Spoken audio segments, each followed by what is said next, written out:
is Joy News Prime. Hello, good evening. It's time for your most comprehensive 2-hour news program. My name is Araba Kumson. Coming up on Joy News Prime tonight, the Ghana Police Service honors its 15 officers who died on the line of duty at its second Police Memorial Day. President-elect Nana Akufo-Addo continues his nationwide thank you tour with a promise to chiefs and people of Krobo that he will fulfill all promises made prior to the December 7 elections.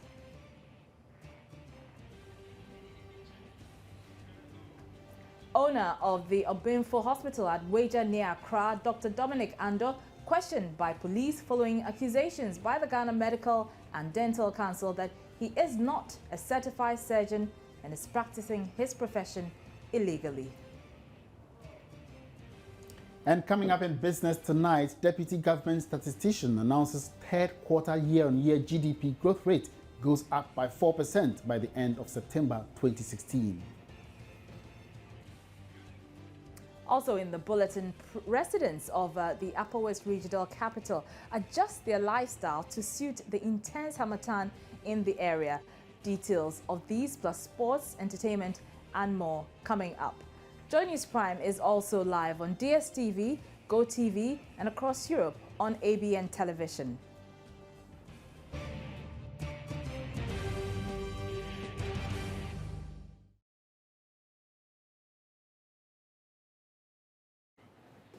In our first story, they are the men in black, known by all for their role in maintaining law and order in the country. One fact you may not be aware of is that some lose their lives while working to ensure that the country is a safe place for all.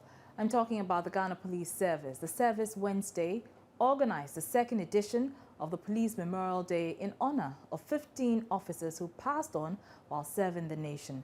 Joy News' Joseph Akable has more.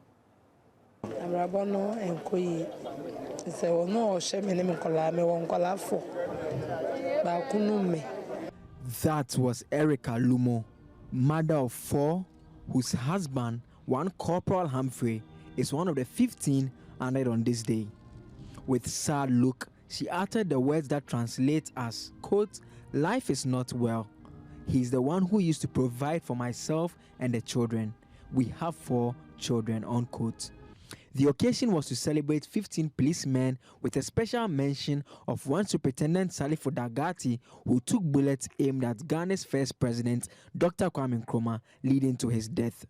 Addressing the gathering, President Mahama reaffirmed government's commitment to provide the needs of the service. Protective gear, vehicles, increased recruitment numbers, enhanced remuneration, capacity building, and minimizing of risk to our police officers has been the focus of our plans in establishing a world-class police service. As part of the recruitment of more young Ghanaians into the security agencies, the police service has been given its fair share, and recruits have reported in the various police training schools throughout the country to begin their training. This demonstrates a commitment to resourcing the police and other security agencies with the needed manpower to be better positioned to deliver on their core mandate. Inspector General of Police John Kudalo, who described the fallen men as gallant, encouraged their families to remain strong. The names carved on this monument never wanted this spotlight that always put the welfare of humankind, especially citizens of our beloved country, above themselves. They felt a sense of duty, and they decided to dedicate their lives in the cause of that duty.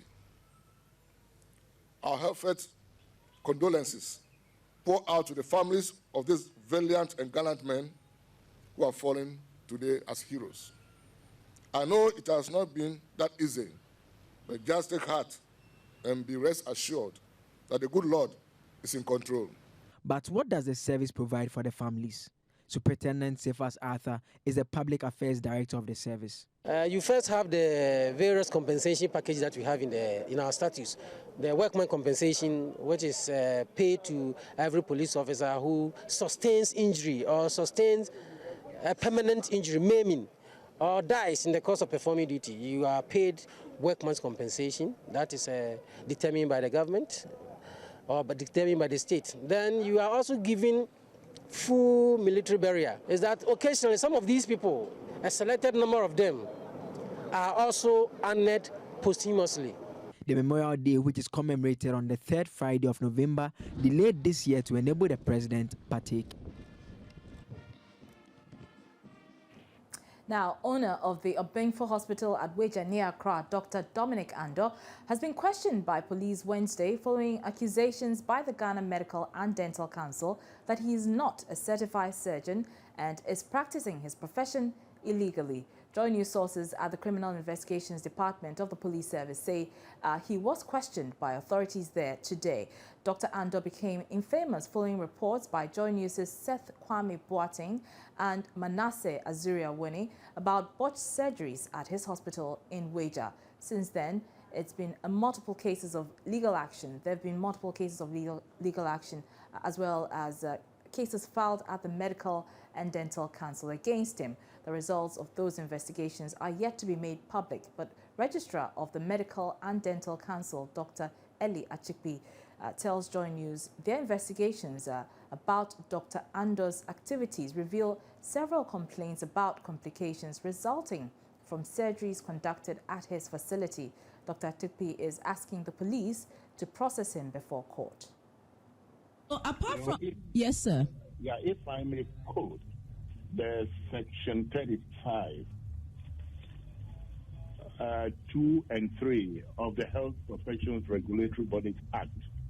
The 35(2) says that a permanent registration is valid for the calendar year in which it was made. And then the registration shall be renewed by the practitioner before it expires. Then section 48C and D indicate that a person who employs or engages a non-registered practitioner or a person who, without being registered under this part, practices or professes to practice medicine or dentistry or receives payment for the practice of medicine or dentistry commit an offense. So based on these provisions, apparently he was reported to the police and recommended for his arrest and prosecution. How far back has he not registered with the council? Yeah, you know, Dr. Ando initially had a problem with the council. He went through disciplinary process. This was in 2013?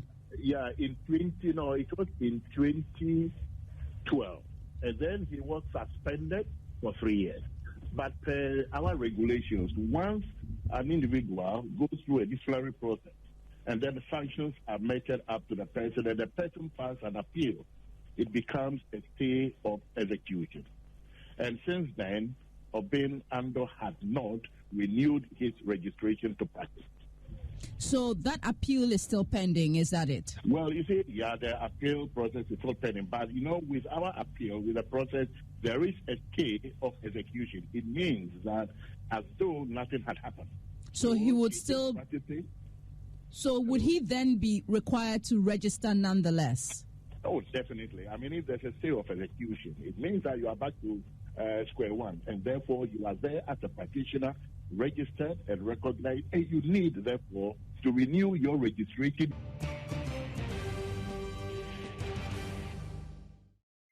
You're welcome back. Now, President-elect Nana Addo Akufo-Addo says the new patriotic party will continue to tighten the friendship it has with the people of Krobo. According to him, the Krobos made a big history in the just-ended December 7 polls, hence the gesture. He said for the first time in the history of the Fourth Republic, the MPP won a parliamentary seat in Krobo and also appreciated tremendously in all the Krobo constituencies. Addressing the chiefs and people there as part of his nationwide thank you tour, Nana Addo said he will fulfill all campaign promises, especially the one district, one factory policy. He assured the people of Krobo and its environs of their fair share of the national cake. You played an important part in the victory. And that is why my colleagues and I are here this morning. And Kono, we're very grateful for the warm welcome you and your assembled chiefs and queen mothers have given us. This election has been truly historic. For the first time in the 24-year era of the Fourth Republic, the MPP has won a seat in Krobo land in the Upper Manya constituency.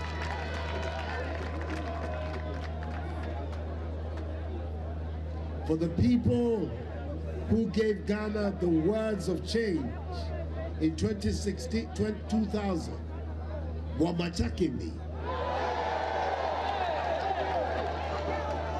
This is most appropriate. And not only did we win in Upper Manya, but we lost Lower Manya by a whisker, 327 votes. And our performance in Yilo Krobo has also improved dramatically. What Chakimbi? What Chakimbi?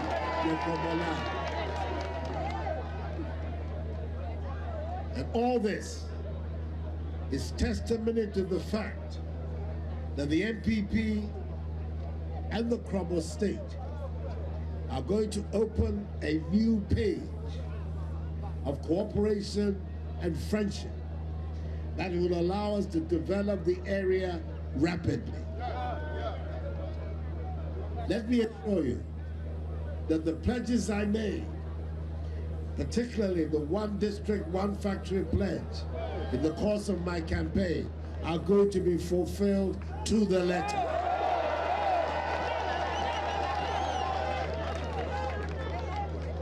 And I'm very grateful for the confidence that Nene Teta Agbaji III has reposed in me on that regard. I'm grateful to you, sir, and I will not let you down. I promise you, we are going to develop the area. Well, Kono of Manya Krobo, Nene Sakate II, congratulated Nana Akufo-Addo for his victory and pledged his full support for his government. Nene Sakate called on the president-elect to create an additional district in the Krobo area to accelerate development. We are honest in re-echoing the battle is the Lord's. That exactly is what it was. For his right hand fought it. Again, welcome to Odumase Krobo and welcome to a new era. Your constancy has been rewarded. Your confidence has won the race. Your gospel of change has won victory without tears. As they say in Chui, in Sobetor, in Framondikan,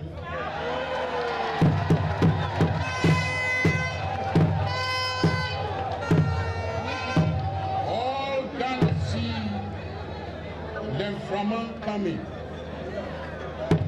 And in your own words, a strong wind is blowing behind the elephant to victory.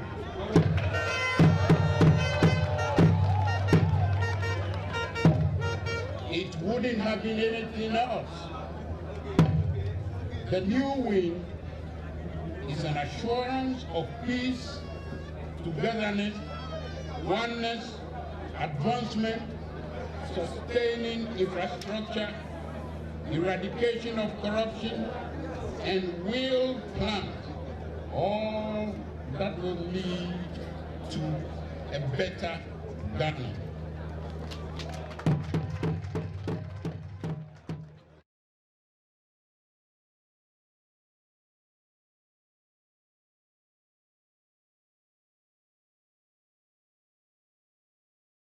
Now, the Member of Parliament-elect for Atebubu, Amantin Kofi Amoako Hina, says the unresolved issues between outgoing Member of Parliament Sanja Nanja and the traditional leaders in the district played a major role in the MPP's winning in that particular area. He, however, said he did not use that misfortune to his advantage during the election. In 2012 elections, the NDC won both the parliamentary and presidential elections in that area, but all that changed in the just ended 2016 elections. Of course, it became part of the competitive advantages that I have. But honestly, before I took the decision to compete and win that seat, it was less of such an incident. And honestly, Kofi Amoako as a person would not have capitalized on a negative thing to get power.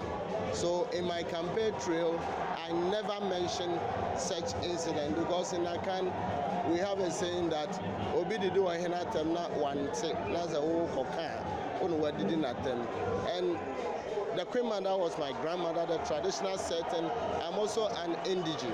So I couldn't ever recap what was said by my opponent.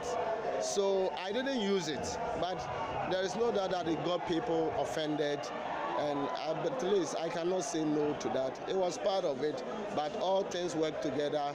He's out, and then we've taken the seat.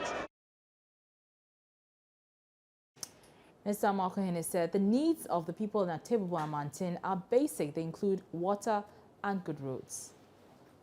Atebubu Amantin constituency, what we need most is water, because water is life. Because you can pick an aspect of health in water, developmental programs, construction. There is nothing you could do without water, and it's a very huge problem for the area, which I'm part of it. So I am going to do everything possible to lobby my government for the long-term solution as well as the short-term solution. The little one, the bowls that we could even start with. So this is the number one thing that we need. Secondly, the place is a farming community. We need feeder rows so that the farmers can bring their produce to town at cost effective and make profit. So we are going to work that because I'm a son of a farmer and I understand everything. Now, generally, look at the price of fertilizer. Look at the prices of farm inputs. They are so much expensive. At the end of the farming season, a farmer would have nothing to take home. And it's been a big problem for them. For that matter, they could not pay the escalated prices for school fees, and people remain distressed forever. These are the things that we are going to work at it and bring change, positive change to our people. Now, food suppliers to senior high schools in the 3 regions of the north have threatened to cut supplies to the schools this year if government fails to pay monies owed them. The suppliers have also threatened to sue headmasters of the schools if the monies are not paid.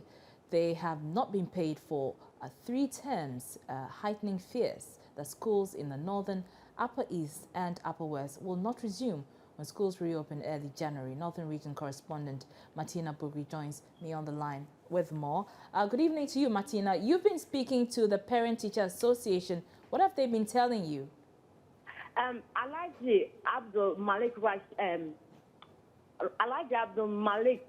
says that the situation is becoming a problem for the 3 regions when it comes to the feeding grant. It says it's become a perennial thing, and parents are always, anytime schools are reopening, because they are uncertain whether they would postpone the date or they would go as the other schools would go. And he says that this particular one is more frightening because they've not been paid for the 3 terms. And so the headmasters cannot go to these suppliers and ask for food stuff to feed the schools. And so it means that there's a likelihood they will not reopen schools when the nationwide schools are returning. And that means that students from these parts of the country would have to stay home. And he says that it will worry them in the sense that the syllables would not change, the academic calendar would not change, and the examinations will not change. And so students from this area would actually lag behind when it comes to the national examinations. So let's listen to what he's been telling me. Government owes the schools 3 whole terms feeding grants not paid. Imagine you have gone to buy somebody's food, worth 50 million, 100 million. For good 1 year, you haven't paid him or her. Haven't you collapsed his or her business? Can you then go in for more? Where does he or even she gets it? So they are trying to say that it means non-payment means we are deliberately, or the schools are deliberately refusing to pay them. And they cannot sit down aloof to see the schools refuse paying them. But they are saying enough is enough. They can no longer give us credit, our schools credit, and we'll even send them to court to claim the old debts. Because what would they feed? What would the students be fed on when they're open? When food supply? Unless the government say, okay, I don't have money now, but I have food to supply you, fine. Or else, how can schools be open? Schools cannot open. And that's where we parents are concerned. Because when the schools are not open, the academic calendar will never change. The date for exams comes on. While the southern schools are attending, our schools are closed. And they are all supposed to write the exams the same day. The only alternative would be the 3 northern regions to also wake up in planning. Should one day the government comes out to say we won't pay, what do we do? But that is still a long-term program, not immediate. Even though we have started as parents, during our meetings, we have been planning, what do we do? Should one day the government says they are not paying. But for now, we are still in the hands of the government.